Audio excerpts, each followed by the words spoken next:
নমস্কার, আমি সৌমিত্র রয়। আমাদের একটা সিরিজ চলছে কিছু কথা আর হস্তরেখা। ওর ভিতরে কালকের আমরা চর্চা করেছিলাম সূর্য পর্বত নিয়ে। আজকের আমরা করব চন্দ্র পর্বত নিয়ে। চন্দ্র পর্বত হস্তরেখাতে আমাদের চন্দ্র পর্বতের লোকেশনটা কোথা, প্রথম ওটা আমাদের জানতে হবে।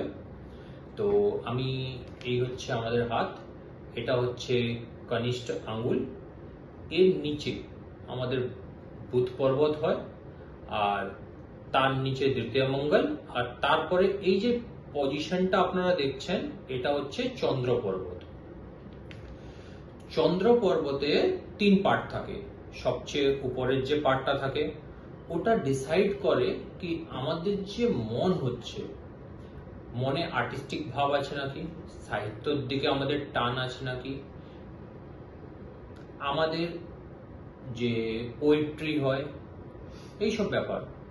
আর আমি যদি সেকেন্ড স্ল্যাবটা দেখি চন্দ্র পর্বতে, তাহলে ওটা আমাদের ডিসাইড করে কি আমরা বিদেশ যাত্রা করব নাকি, আমাদের মনে ঘোরাফেরা নিয়ে কি বিচার চলে ওটা ডিসাইড করে।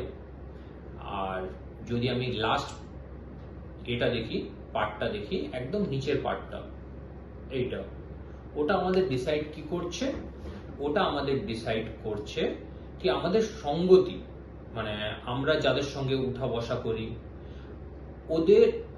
ওদের জন্ম আমাদের লাইফে কি এফেক্ট পড়ছে, এটা ম্যাটার করছে। হস্তরেখা থেকে এটা ডিসাইড হচ্ছে। এবারে আমরা চন্দ্র পর্বত যদি ভালো থাকে তখন কি হয়, যদি অ্যাকর্ডিং টু হস্তরেখা, তো চন্দ্র পর্বত ভালো থাকলে এমন হতে পারে চন্দ্র পর্বত থেকে কোনো রেখা যদি চন্দ্র পর্বতের 3টা ভাগ আছে, কোথা থেকে যাচ্ছে ওটা ডিসাইড করছে। ওটা যদি সূর্য পর্বতে যাচ্ছে তো এমন হতে পারে কোনো লোক আছে, ও বিদেশ যাত্রা করছে, সরকারি বিভাগে কাজ করছে, ওর থ্রু থেকে ও বিদেশ যাত্রা করছে। যদি চন্দ্র পর্বতের সঙ্গে সূর্য পর্বতের মেল হচ্ছে তাহলে। এবারে এরকম অনেকগুলো ফ্যাক্টর থাকে, সবগুলো তো এক একটা করে ডিসক্রাইব করে একটা ভিডিওতে সম্ভব নয়, আস্তে আস্তে করে আমরা আরো ডিসকাস করব।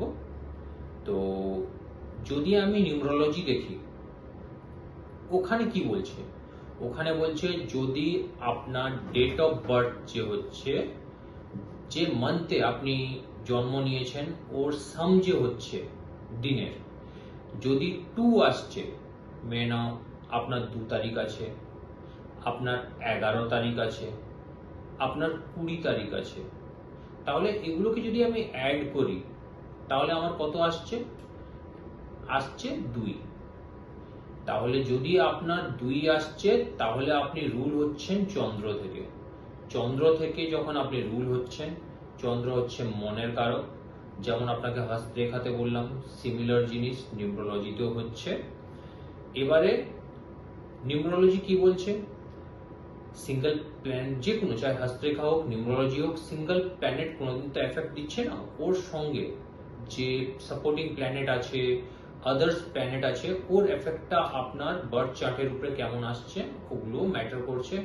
আর যদি কারোর বার্থ চার্টে মাল্টিপলস 2 থাকে, তখন মেনাও 4 টাইমস 5 টাইমস 2 আছে, তখন ওই টাইপের লোকেরা ডিপ্রেশনের রোগীও হতে পারে। ডাক্তারকে আপনাকে দেখাতে হতে পারে যদি মাল্টিপল টাইমস 4 বার 5 বার যদি 2 আছে তেমন। এমনও হতে পারে আপনি চন্দ্র পর্বত আপনার খুব স্ট্রং আছে। কিছু কিছু লোক থাকে যাদের ইমাজিনেশন পাওয়ার প্রচুর হাই হয়, যারা রাইটার হয়, যারা পোয়েট হয়, তারা ম্যাক্সিমাম দেখা যাচ্ছে নাম্বার 2 থেকে তারা রুল হয়। আর নাম্বার 2 যে হচ্ছে, যদি চন্দ্রমা, আমি দেখছি চন্দ্রমার সঙ্গে যদি সূর্যর লেনদেন ভালো হচ্ছে, এমনও হতে পারে ওরা ভালো সুইমার হতে পারে, ওরা এটাও হতে পারে ইন্ডিয়ান নেভিতেও যেতে পারে। এটা ডিপেন্ড করছে, আরো ফ্যাক্টর থাকে, সূর্য পর্বত কেমন আছে, গুরু পর্বত কেমন আছে, এগুলোর কম্বাইন্ড রেজাল্ট আমাদের বলে কেমন হচ্ছে। তো তো আজকের আমরা ডিসকাস করলাম চন্দ্র পর্বত নিয়ে। আমরা নেক্সট ভিডিওতে আসবো গুরু পর্বত নিয়ে। থ্যাংক ইউ, নমস্কার।